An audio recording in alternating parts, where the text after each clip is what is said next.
Hello and welcome to Words That Burn. On this episode, I am joined by Irish poet Clíodhna Bhreatnach, who talks me through her new pamphlet, Pink Roses Green. Clíodhna is a poet from Waterford who is based in Dublin. Her poems have appeared in Poetry Ireland Review, The Stinging Fly, and the Forward Book of Poetry 2023. She was recently awarded a Dublin City Council Arts Bursary in 2025.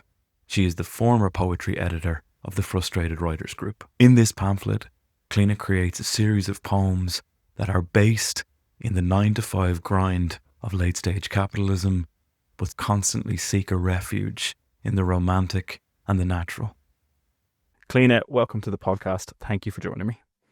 Thanks for having me, Ben. So this collection is a fascinating mesh of millennial Irish identity, post-Celtic tiger, lament, I guess, in some senses. A fantastic look at how to build a sense of texture and a longing to reconnect with nature, not in a grandiose or aggressive kind of way, but a reflective and almost like a refuge kind of way. It's fabulous. So I wanted to ask you, first of all, how you came up with the title Pink Roses Green. Thanks, Ben. Yeah, I suppose the pamphlet is broadly about working time. That's the thread that unites every poem in this collection. So the title is an image from a poem in the pamphlet called The Assistant. And this is about a speaker who's a remote worker making lunch for her mother. And in the middle of the poem, I somehow squeezed in an ekphrastic poem about the Days of Pink Roses by Van Gogh. And I got really obsessed with Van Gogh, which I know is like quite lame. But I really got a bit obsessed with him, and I was really interested in his time in the asylum. And that's where he painted this painting, which is a vase of pink roses, and the background is this kind of green undulations in motion, and the green and the pink symbolize to him optimism for the future. So there was a few things there. So I was fascinated that he would paint this optimistic symbol 2 months before he took his own life. And while I suppose at the time in France, you had the first International Workers' Day. So I found the historical context of that kind of beginning of this modern socialist movement and Van Gogh's own personal struggle and the optimism for the future can also bring great pain and self-destruction.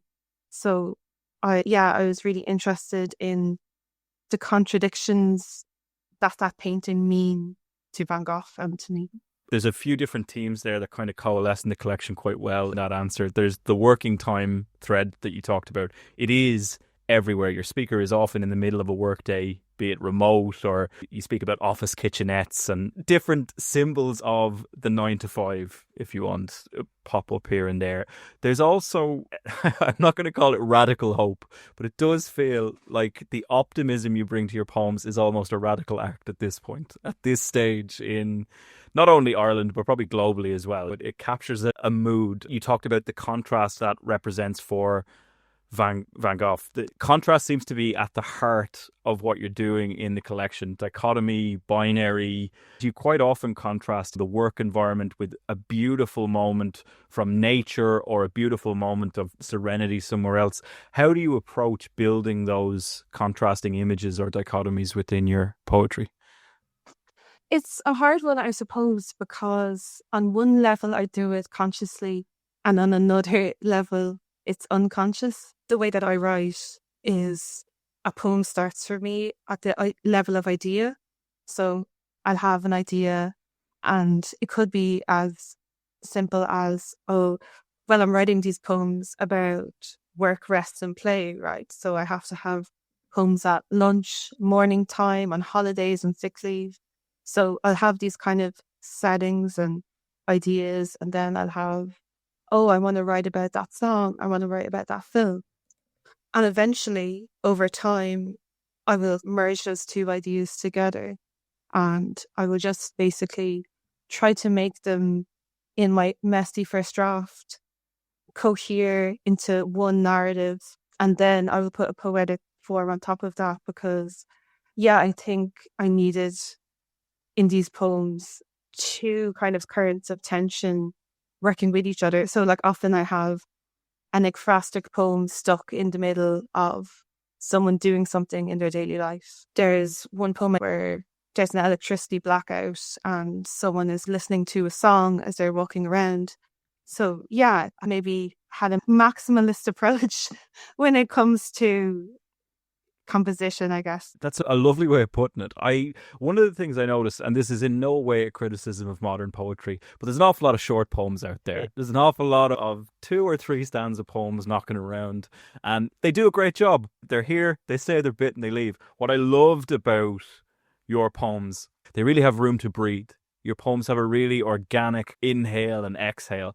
And I know that sounds a bit abstract as a concept, but what I mean is you play with form a lot on the page. I don't think there's any 2 poems that follow a rigid structured form in the collection. They all let your words wander.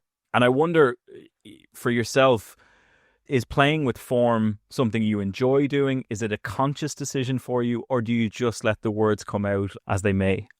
Oh, it's like an incredibly Baroque process with insane amounts of drafts and time to a ridiculous degree, probably. Like I said, I would have kind of this prose paragraph that I start with that I then would shape into a poetic form, but actually quite a number of the poems in this pamphlet are sonnets.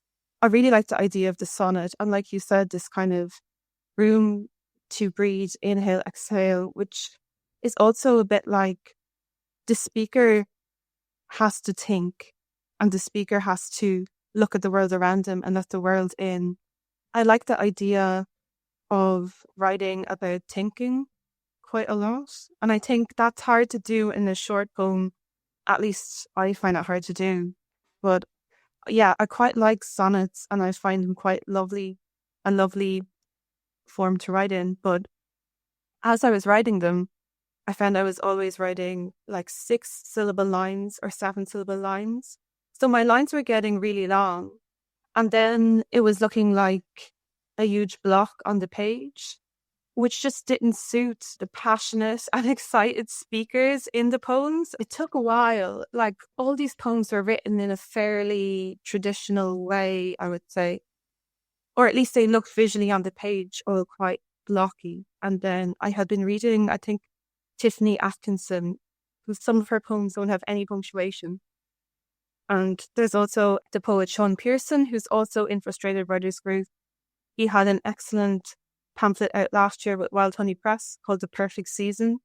And I think he might not have punctuation in some of the poems in that pamphlet. Some are floating lines. And I think at one point I realized I have so many exclamation marks in these columns. And people always gave out to me, at feedback groups. People would be like, "This is terrible. You can only have one exclamation mark." But I was like, "Oh man, I feel like sometimes I could have hit 4 or 5, and I had to, I couldn't do that." So I was like, "Okay, well, I took out all the punctuation, and if you take out all the punctuation, you have to find a way to have spaces that kind of mark a pause. So the spaces made the lines float on the page. So though some of the poems might be in the sonnet form, I've actually broken all the lines in 2. So they're like 28 floating lines around the page. And Yeah. it just really worked in my head anyway. It suited the kind of flow of thoughts, I think, of the way people are thinking in these poems. You use enjambment incredibly effectively to break them up. I would point out to anyone that's listening, when you read the poems, it's not jarring for these unique forms to exist. I think of the likes of E.E. Cummings for that kind of thing. I'm a huge E.E. Cummings fan. And he's a bit of a master of an abstract form on a page. But occasionally he'll switch image so quickly that you go, Where did that come from? I didn't get that reading yours, which I really enjoyed. That natural flow of thought works really well with enjambment. I want to come back to your exclamation points there. And, you talked a little bit about the feedback that you've gotten in different groups. You are part of the Frustrated Writers group here in Dublin. When it comes to building up those Baroque poems, as you said, how important is it to get that feedback for you in things like the writers group? And what is the value of a writers group, do you think, for anyone who's trying to create or write? Oh, writers groups changed my life. Every single one of these poems needed feedback about 5 times, I would say. I need feedback on every poem that I write. And I love my Sunday morning poetry Zoom with my poet friends where they all say back to me, what the hell are you trying to say here? Because I feel like for me, the way that I write, I feel like I don't necessarily understand what I'm trying to say at first, or I don't understand the Mm-hmm. emotional truth of it, which to me can only come with time away from a draft or listening to other people's feedback. And definitely a lot of the poems in this were workshopped at Frustrated Writers Group, which is like a really fantastic group. Yeah, we had 2 anthologies as well, which was great. And it was a real pleasure to be able to edit some of the poems in that. I started writing poetry in 2020.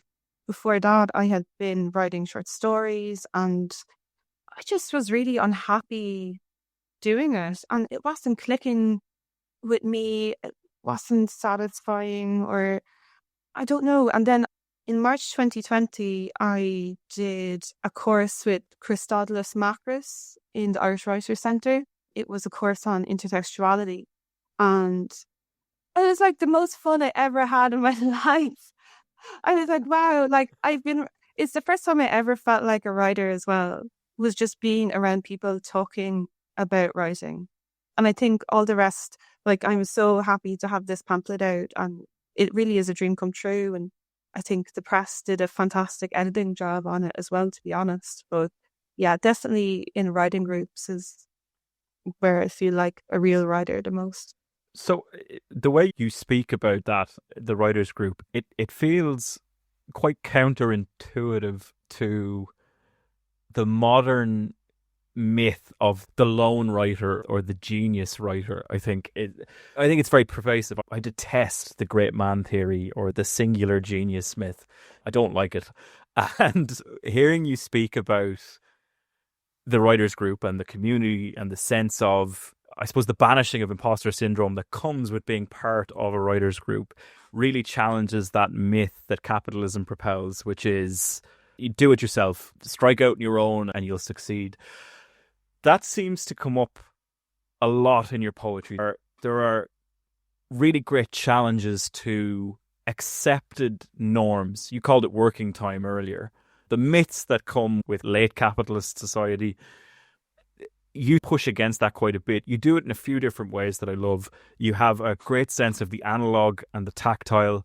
You have a great longing for something other than your desk, or the speakers have a great longing for that. How difficult do you think it is to be a poet in the modern era with all the different interruptions that you have? And do you need to seek out that community to challenge this idea? Yeah, I think you definitely do. I mean, to be devil's advocate, I would say Zoom helped me so much when I first started writing. Still find it really useful to do writing groups on it, to connect in with other poets. And actually, social media has also been the way I've learned about so many things, seeing as I've not done a creative writing master's or anything. But in another sense, it is a kind of a concern that I wanted to write about, is that if you have this phone with emails, Slack notifications, WhatsApp notifications, they come in at nighttime, they come in at morning, they come in on your lunch, they come in when you're sick, they come in when you're on holidays. And to me, that is this traditional idea we have of working time, which is an idea that was fought for and struggled over. And yeah, something has gone wrong with time itself then, right? And I Mm. think like that also holds true for trying to be a poet. I know that I need a lot of silence. Actually, I need a lot of silence and solitude to think and to write. And I've been, I guess, lucky recently in some of the jobs that I have done, which have been in archives, which are probably the quietest places you could ever find. But like when I was doing other jobs and working, it is very difficult when you're running around or in a high pressure environment or you're answering emails or you're constantly expecting something. I think it is hard for poetry. I think poetry is something that is slow, right? You make time for it. You spoke a little bit about the archivist jobs that you've worked in. It features quite heavily in, is it one of the first poems? Yeah. Yeah, I actually enjoy it. A diptych on cataloguing. Futures employers, please Probably, don't read this poem. yeah. So if you're looking to hire Clíodhna in a professional capacity, stay away from her poetry collection, Please don't read particularly these, page yeah. 3 of the pamphlet. It's a gorgeous poem. You can almost feel yourself in among the sheafs of archives and stuff like that. And I thought you put it across very well. Do you feel that poetry is an archiving tool? And then a secondary question to that, how important do you think archives are for Ireland? Is poetry a good tool for building an archive? I that's a really interesting question. My first thought is no, it's not archival at all. I think I'm a really avid diarist and notebook taker. So to me, that's really important. And I think the most important writing that I do, even if I really am only using some of it in these poems or kind of more inspired by some of my writing in my notebook. Like these poems are autobiographical mostly. They're not all, but mostly are. I think taking a diary and having a notebook, that's an archive of your thoughts, your feelings, the history of your life. Poetry does something different, I think, which is the emotional kind of truth of those things. But archives being important for Ireland, I could just talk about this for so long. I mean, it's so there's such wonderful insights I got working in archives, and so much good poetry comes from looking in archives. I don't know if you've read Leanne O'Hara's recent book, which was based on the archives of Grange Gorman Psychiatric Hospital and Asylum. That's a really amazing book. And I know Chris Macris himself has written of the RTE archives in UCD. But the thing about archives in Ireland is we don't really have many because so many were destroyed in the forecourts. So many of our medieval records were destroyed when the monasteries were destroyed. And we didn't have any laws around archiving until the 1980s.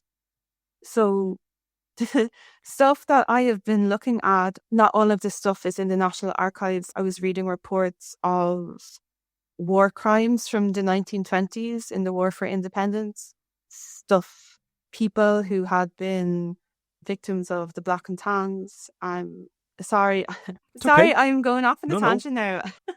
By all means, indulge in the tangent. I didn't Absolutely. really mean to talk about this, but basically, one thing that I'll wrap up this ramble with, which I didn't realize until I worked in an archive.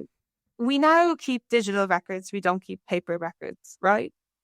We have paper that was used from, I think, 1890 onwards is a different kind of paper that was used pre 1890. So I think it's got an acid in it, which means all paper produced after 1890 or so will eventually dissolve. So we're potentially looking, because digital records aren't reliable, practically people don't keep digital records. So in posterity, in 100 years' time, it might be very difficult to find records of things that existed past 1890.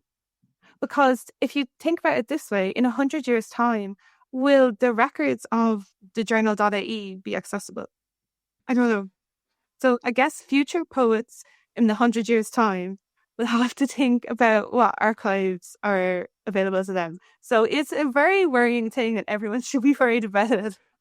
On the off chance, if you are listening to this podcast in 100 years' time, I don't know if I'll be able to keep this archive open. But yeah, go and check and see if the journal is still up and you can read the things. Yeah, the comment section, you definitely can get some poems made out of the comment section. Oh, definitely. They're poems in themselves. Yeah, definitely. Poems in themselves. That seems like a natural jumping off point because you were speaking about paper there. One of my favorite opening lines to one of the poems in this collection is, "I have a sick addiction to soft things." Possibly one of my favorite lines in the collection because I've said it already, but the sense of the tactile and the sense of the analog is rampant in your pamphlet. When you encounter a soft piece of paper that you enjoy or flicking through archives or something like that, how do you go about bringing that to a poem? I'm not saying you have a concrete way of doing it. I'm just curious for yourself, how do you do that? All my methods are extremely scientific. So, Okay. yeah, I guess I write in my notebook. The stuff I write in my notebook is dumb as hell. That's not well written at all.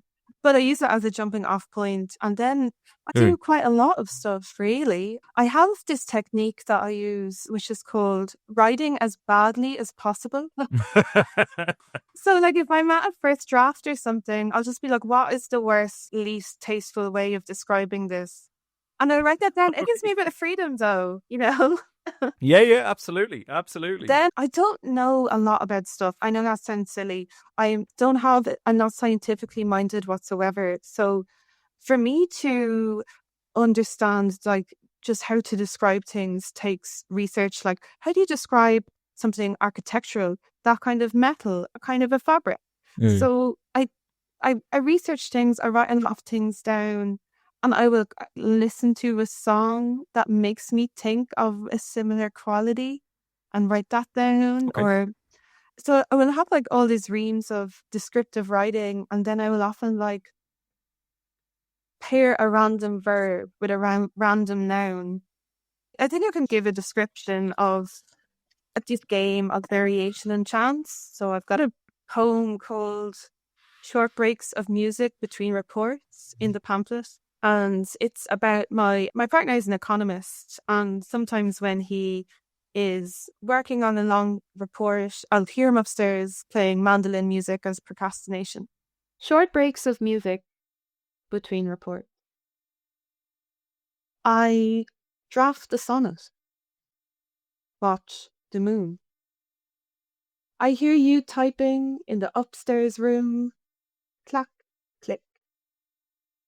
And I think of the frenzy your hand burn, radiating in counterpoint from the keys, their martial fugue, percussive stream, their QWERTY sinfonia, Aeolian automaton of economic data. The numbers go through you. I hear them. Tap, tap. As each median strings your elegant graph. Then stop. I hear you play your mandolin. Bronze langers. Summoning to me spangled oceans of dark glass. The cold water of chords making cosmic tring. Love-struck clang and troubadour. Gold and silver spinning out in polymetallic possibilities.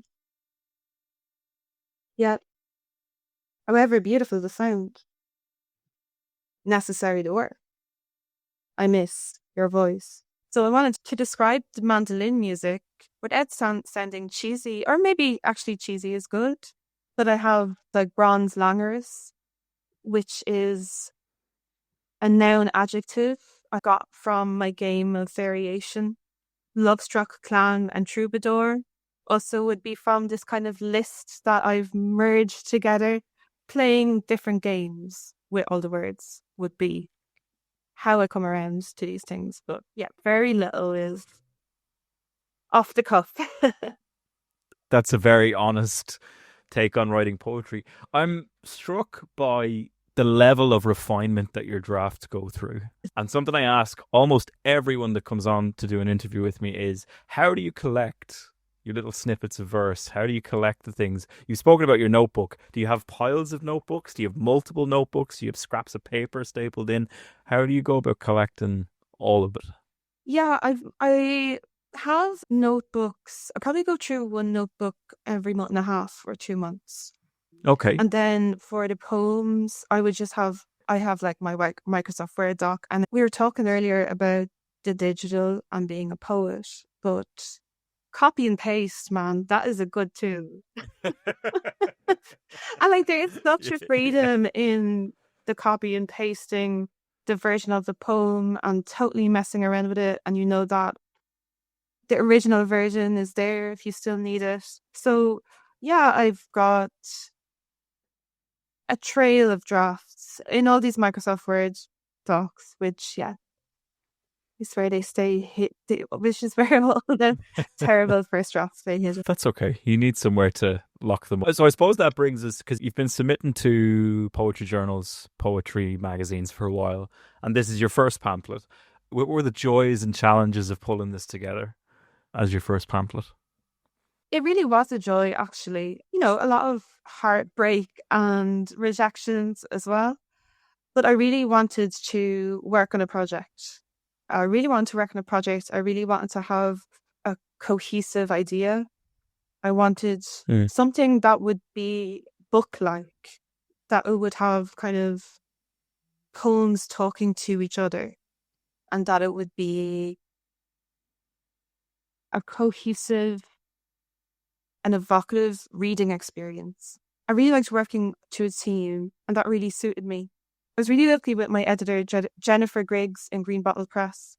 She did a fantastic editing job, ruthless when she had to be kicking the weaker poems out and ordering the poems. Yeah, she did a fantastic job. What I find a challenge is I find like public speaking quite difficult, and I Mm-hmm. get panic attacks around that sometimes. So in the last year, I have been finding ways to deal with that and to get over it. And there's almost I'm at a point now where I quite enjoy getting up and reading a Okay, that's poem, good. which if I told myself that a year ago, I think I would have thought I was crazy. But yeah, I definitely recommend hypnosis tapes if anyone is listening. You've heard it here first. Hypnosis tapes for reciting poetry in public and or dealing with the public in general is probably how it should be done. That brings me on to another thing I find quite interesting in your work. There's a clear desire for intimacy, I think, in the sanitized work environments that you put on the page. Do you find it difficult to bring more vulnerable sides of yourself to the page? Do you find it a challenge to put that out there for people to read? Or how does it feel for you to do that? Yeah, I think it is painful. I think Mm. when I was first publishing poems, I found it horrific and I wouldn't share anything that I had gotten published. And it took me a while to get used to that. I think what helped was time. I think sitting on a draft for longer and making sure that months later I could stand by it and I was proud of it and it said what I wanted it to say helped. I think if in writing these poems about work, I felt vulnerable in trying to express how complicated all these feelings were. I didn't want it to feel like I had all the answers or that I was saying working ordinary jobs is boring. I wish I was this like great poet instead. Because obviously a part of me did feel like that. But like, I guess almost as I was writing these poems over the years, I really began to appreciate the jobs that I was doing way more and learning stuff from them and learning from the people that I was working with. And I have, yeah, a huge appreciation and interest now in admin and in organization. It was complicated to express complicated feelings in that I thought this job is great I'm still frustrated. Get me out of here. That's not the first time in your poetry that kind of longing for an escape manifests itself. It struck me when I was reading throughout the collection, you're very much driven to spontaneous acts of romantic thinking. And I don't mean romantic in the sense of Lady and the Tramp eating the same bowl of spaghetti romantic. I mean as in romantic poets, Lime Tree Bowers and that kind of thing. Could talk to me a little bit about how romantic thought and romantic poetry has influenced parts of the collection for you? This question makes me so happy. This is the whole point, really. Writing this collection over the years, I had this big penguin anthology of romantic poetry by my bedside, this big collected works of Shelley by my bedside. And I would read one poem before I went to sleep. And I think, yeah, it entered in my unconscious and made me this kind of insane, romantic, obsessive freak, really. I'm obsessed with the romantics, and this pamphlet is entirely informed by the romantic poets, which, yeah, might be a little unfashionable, but I just love them because I think I love that whole period. I love Shelley, Wordsworth, Mary Shelley, Mary Wollstonecraft, Blake. I love the United Irishmen. I love the French Revolution, the Haitian Revolution, the whole period. So, yeah, I think that at the heart of the radical romantics was the idea of democracy. Whether it was in Wordsworth and Coleridge, that poetry would be written the way that people speak, which before then you had more metaphysical and difficult, more Baroque style language in poetry. But this idea in romantic poetry that speech and the way that people talk is important. And then in Shelley, the question of sovereignty and liberty, because, 9 to 5 is called wage slavery. The point is that you can't control being part of this market or not. You have to get a job. But that is how you survive unless you are from inherited wealth. So romantic poetry is an enormous influence on me. There's this fantastic book by the critic Anna Hees Narcissian on Keats. It's called The Lover's Discourse. I don't know if you've read it. I'd recommend it. She has a line from it that I will quote now. Everywhere in his poetry, Keats seeks both to describe the deformation of human life under capital and to undo it, to create a language of such lavish and uncompromising passion that it drives home the outrage of what we have become and the grandeur of what we still might be. So the outrage of what we have become and the grandeur of what we still might be. I think it's about being fully human. One of the poems in the pamphlet steals a line from Wordsworth as well.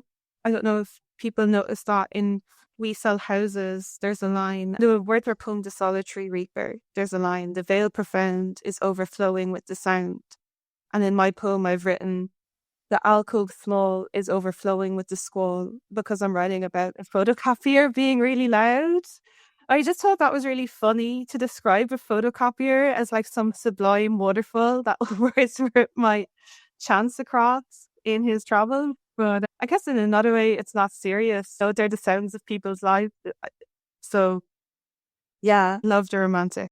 Keats is amazing, and the quote that you read out there chimes with the optimism that we've already talked about in the collection. There is a glimmer of defiant hope in a lot of the poems that one day you will get to fling open the office door and sidestep into rolling green fields or, a thing like that. One of the poems that struck me the most was Interludes. I think that was the one that really drove home the themes of this collection to me. It's got everything that I now associate with your poetry. It's got ekphrasis, it's got late-stage capitalist thought, it's got post-capitalist aspiration. What I enjoy most about it is it's a beautiful world through a monitor, and it's a beautiful world through a site that I think far too many of us are familiar with, and that is the randomized screensaver that boots up when you turn Windows on. There are probably 6 or 7 images that the world is familiar with as a result of staring at their screen for 3 minutes before they sign in. It was fascinating to me to see a work of ekphrasis try and capture that. But there's still such a beautiful appreciation for that hollow kind of engagement with the natural world. I don't have a question there. I just really appreciated that poem and I thought you should know. Interludes. First screensaver, Chateau d'If.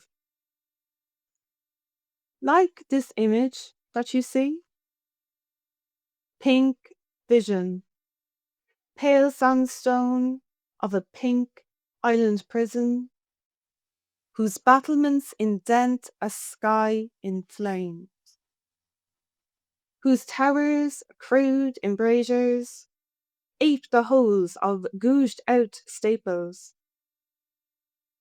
All the failed revolutionaries, help me, floating off screen into a sun of zero history. And to the left, a steady stream of tourists. Second screensaver, Paradise Beach, Arai du Cabo. Right now, this life is little boat, light breeze. It's ice cream. For once, they've set me somewhere good, a place I like. So, nothing can change. Not the work, the hours, the setting, the people. Let clocks run, but time stop. Let the morning start carriage plummet from the Dalkey tunnel into the posh, green sea. I'd splash to spectacular depth. That's probably okay with me. Third screensaver, the Canadian Rockies. Global ram on the mountain. What's the crack? Look at your weird horns. These stony sickles on your head, sunset resplendent in each keratin frill. That could be ornament or instrument of the mountain peoples. But for now, remain your animal weapon. Did you know a trivia box pops across your mournful eyes? It's the 13th of May, 1645. Fourth screensaver, Mount Haleakala. Something's off about these photos. See how the colours suffer, how saturation amps up this bronze red to hot orange eyesore. Radioactive and lurid, these hills aflame in the caldera, where crater follows cone with scoria and ash. All this for skies of tourist blue, evocations of heat. Above the black peak, clouds as real as cauliflowers. But coming back to Keats and this kind of revolutionary, not revolutionary poetry, but there's revolutionary thought within his poetry, I think. Totally. And there's one creature that kind of haunts your entire pamphlet, and that's the Celtic tiger. The Celtic tiger, for people that don't know, was a period of prosperity, and I use air quotes very liberally there, that began in the early 90s and continued on through arguably until about 2005, and then we had a big giant crash in 2008 economically in Ireland. And I would say that the majority of millennials define themselves in terms of the effects of the death of the Celtic tiger and what it's had on them. In what ways do you think poetry could help people navigate a late stage capitalist society like this one? I think I don't have an answer in terms of what I write. Actually, the crash and austerity had massive implications for my family and for myself. So you're right, it is something that is such an obvious historical force in our lives and in our memories. What I can answer on is how I find that as a reader. So I think in reading Irish poetry, this is the art form to me that really deals with this question, and where I can find writing that is thinking and struggling through the economic and historical context of Irish society as it is now. I don't know if you've read Bandit Country by James Connor Patterson. That was a huge influence actually on my writing. I remember I was in Hodges Figus and I picked up the book and just landed on a poem and I read it and I started crying because I was so moved by it. It's really amazing. And most of the poems are about Neri. The whole thing is also informed by, it's got this broad historical sweep, but there's also poems about the recession in that collection. Ellen Dillon is someone who also writes about Irish society, and capitalism is always like a ghost haunting her poems. Irish poetry in general is quite good at this, I think. And it's a really intellectually exciting genre. There's so much engagement with history in a really serious way in Irish poetry. I'm always fascinated by the unique voice that a lot of Irish poetry manages to strike in. I'm going to sound like my dad now. My dad always goes on about what a great little island we are and how we punch above our weight class. But I do genuinely think in terms of poetry, we might achieve that quite well. There's just such a mix of different genres and people writing in different ways. Actually, I will definitely shout out Cassandra Moss's upcoming collection in November, which is called Unstoppable Utopia.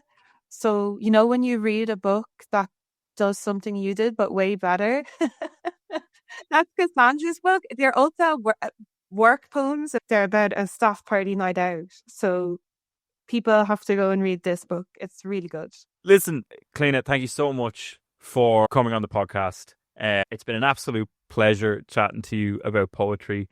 Pink Roses Green is a phenomenal pamphlet that I think takes a snapshot of Ireland right now, but also does a great job of ekphrasis in a way that I don't often get to see. There are so many wonderful, out of left field ekphrastic poems that I really enjoyed.